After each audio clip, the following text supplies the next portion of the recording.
community.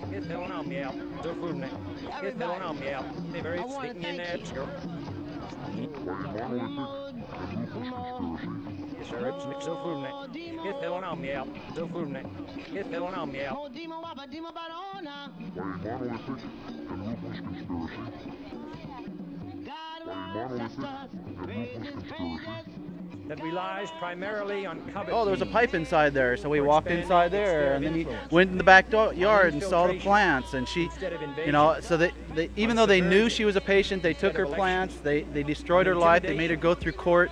For a healthy person to go through court is difficult. For a disabled person with a physical or mental disability, it can be devastating.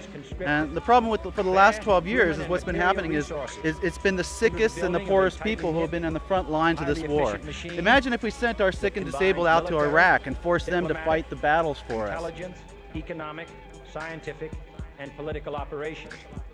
Its preparations are I'm Buddy Doozy, and its mistakes are buried. We worked on the 2008 hemp initiative, tried to get it legalized. We failed, we didn't get enough signatures. So we're back again to do it in 2010. Here's what I got in my hand. It's basically the same initiative as 2008. What it does is it decriminalizes the cannabis sativa plant, the cannabis hemp plant, for all of its purposes, beyond medicinal, beyond euphoric, everything, so that we can finally start using the cannabis hemp plant, which before it was outlawed, was the premier #1 natural resource on earth. I know a lot of you guys don't know that. A lot of you guys maybe don't believe that, but it's true. And over the course of the next year, we're going to be doing. We're going to start our campaign, the 2010 initiative. Over the course of the next year, we're going to be doing educational. We want people to know everything about cannabis hemp. Plants breathe in carbon dioxide. They take it out of the air. We got way too much up there. It's called global warming. There's only one plant that grows forest in 6 months. 10 tons per acre, that's 5 tons of carbon dioxide pulled out of the air. You can take this cannabis, this carbon dioxide you've trapped, you can turn it into building materials. You can turn it into automobiles. In Germany, they're making BMWs, fiberglass bodies, out of cannabis hemp right now, today. You can't buy one in the United States because they're illegal to import because they contain marijuana. How sick is that? In France, they're building houses out of cannabis hemp. They're pressing the fibers together, turning them into houses. All that's trapped carbon. It will not be released back into the atmosphere. You pulled it out, it won't be released. You can make paper. You make better paper out of hemp than you can make out of trees. Tree paper lasts 20 years and starts falling apart. Hemp paper lasts 200. That's more trapped carbon. You can make clothes out of hemp. Canvas. Everybody's heard of canvas? Canvas was originally made out of cannabis. You see the correlation there? Canvas, cannabis. Slight little changes, the same thing. That's trapped carbon. Trapped carbon. We can grow enough hemp to reverse the greenhouse effect.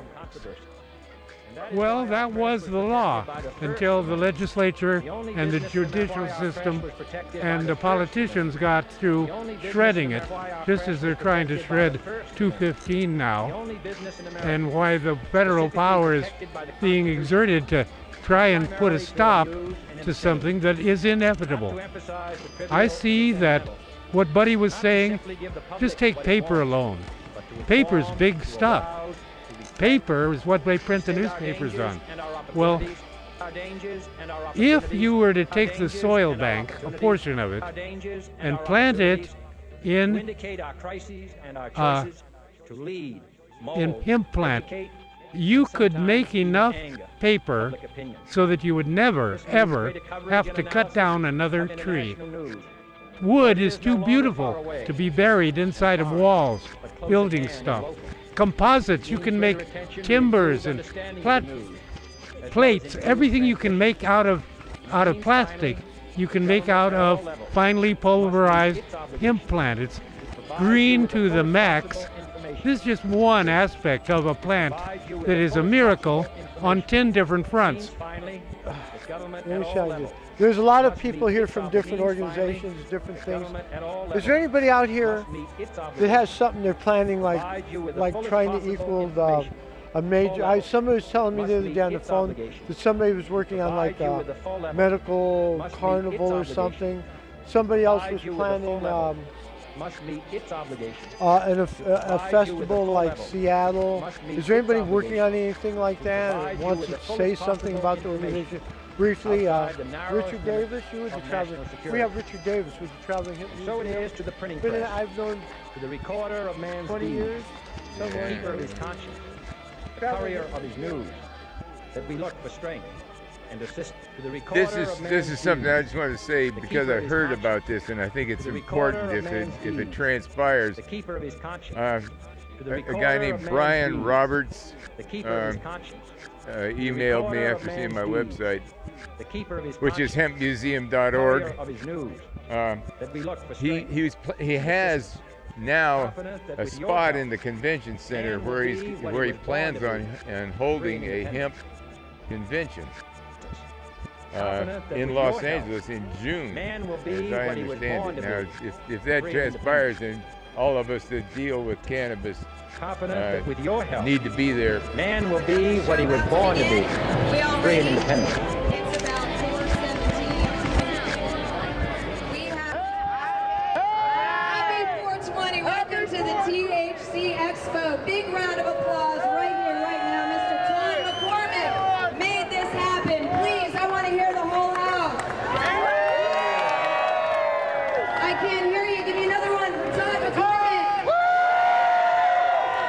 Happy 420.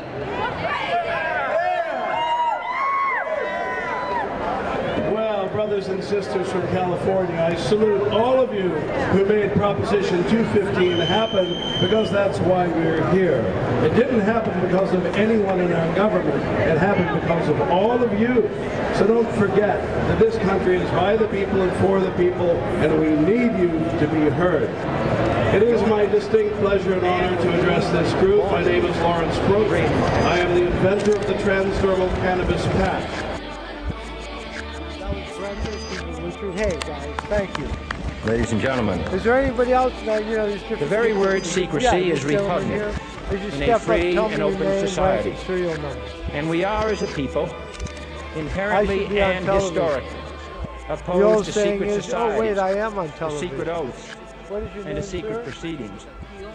We Okay, decided long looks like you got a ago whole roof up. Come on that the down, dangers of folks. excessive and unwarranted concealment Oh yeah, by the way, folks, far outweighed the dangers. some of you knew who Sister Samaya was. Some of you never heard of her. Well, you need to have heard of her. She was a real mover and a shaker in the hemp movement. She was a beautiful black woman who lived down in the Watts area, and she had sickle cell anemia. It helped with pain. And I've known her. I met her 18, 19 years ago, and she has given of her life, spirit, and soul. She passed away. Need for increased security. Seized upon by those anxious to expand November its 28th of 08. to the very limits of official censorship and concealment. That I do not intend to permit to the extent that it's in my control. And no official of my administration, whether his rank is high or low, civilian or military, should interpret my words here tonight. My name is Akil. An excuse to censor the news, to stifle dissent, to cover up our mistakes, or to withhold And from the on public May facts they 2nd, deserve to know. from the corner of Adams and Crenshaw in Los Angeles to Lamert Park, we will be having a, will this be our 11th, I believe our 11th annual? That's okay. 11th annual on infiltration, Million Marijuana March. on subversion, We want you to bring your plants. on intimidation, Let me repeat that. Bring your plants. on guerrillas by night, Bring your plants. armies by day. You know, like, I'm not asking you to bring all your plants. I'm asking you to bring, because this is a special thing. Because see, we're going to bless the plants. I'm serious when I say that. Machine We're going to bring the spirit of the energies down. We're going to bless the plant for a good harvest, a good vibration on the crop, and an upliftment. And we're going to be doing all this for the hemp plant and what it represents and what it stands for, and in memory of Sister Samai. Sister Samai. Yes, indeed. Thank you very much. Now this march that you say is going to be, you do it annually, and it's in May. What's the exact date? May 2nd, Saturday. Oh yeah, and this is part of a worldwide march. They do it in New York, in San Antonio, in Berlin, in England, in Australia, China. Oh, this is big. New York, and Mexico, all over the place, baby. And what we're doing, hey, who wants to do that? Got to make it quick. In the response and dedication of our Leimert Park, at Leimert Park, Leimert Park. not only could Yeah. stifle controversy among your readers, I welcome this administration intends to be candid about its errors. Okay, I would just like to say I was Samaya's caregiver for over a decade. I can't remember how long, but she was a tough woman and 7 times arrested by the LAPD. 7 times trying to grow in her backyard for her collective, which we were part of. And I was honored to testify at her trial. 15 counts of serious charges against her. We had to sit there and hear the jury say not guilty 15 times on the first ballot, and she spent 62 days in jail, almost died after being arrested by the LAPD. So her spirit's with us here today. Yeah, I just want to say thank you, Richard. Yeah, Richard's on the front line. I'm Charlie Blue. I used to have a cable TV show, Typical Day in LA. I videotaped. I never knew anybody. She was the first person I know got a marijuana back from the police. We went down to the police station. Downtown Parker Center. They gave it back to her. She sued because they had 25 pounds. I guess the street value for 25 pounds, and they get it in the papers, millions of dollars. So she got to sue for millions of dollars. They already know what it is. So I got some footage. We used to do a show, and she got me in the struggle, and I'm still in it. We are the only marijuana TV show in LA, I guess. Nobody does. Oh, I do. Okay, well, Okay, yeah, well, okay, well, I got the Typical Day in LA, Hemp is Hip. Yeah. You do a TV show? Yeah, we been doing it. I'm gonna give you. Yeah, we're gonna have to hook up. Yeah, we're gonna hook up. And Sahshah has a little thing. Oh yeah, if anybody Sahshah, want to sign. Yeah, there's something here. Sahshah is good to have you. It is sad that I'm here today without my sister, but I brought something that everybody signed the day of the repass. Jack and Samaya were very, very close. Because of Samaya, I can legally have 24 plants in my own backyard. I didn't go to jail, and everything was wonderful because she was by my side, and I was by her side, and she adopted me. So anyway, we're putting this in the medical marijuana parade on May 2nd at Crenshaw and Adams as a banner and in tribute to our sister for having this parade for us for 11 years. Well, this will be the 11th year. Out there working hard, and even when nobody showed up, we would still go, and Kyle and Richard and Maury Bay and everybody. But there's many people that knew her that I thought might be here today and would like to sign this because we're going to get it framed. It's 10 feet long, and it's the pictures of Sister Samaya as her 3 stages into womanhood. So if you contact us, thank you.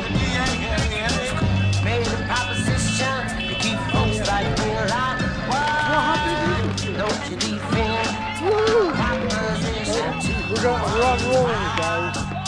So if anybody because this was the day of her repast and her funeral. State of California, we have the biggest trees come from little seeds. They're the redwoods. And here are a lot of little seeds today. And I want you to go out and contact your congressman, your senator, the governor, Hemp can save lives. Jack Pereira, who can't be with us today, has a saying, Hemp the planet. Sister Sahshah believed in hemping the planet. I believe in hemping the planet. And I'm honored to have marched with you today in this historic 12-year anniversary of Sister Sahshah's original idea to legalize medical marijuana for all people that need it. Whatever your race, creed, or background, or money, you know, illness does not discriminate. Marijuana should be free. It shouldn't. Intends to be candid about its errors.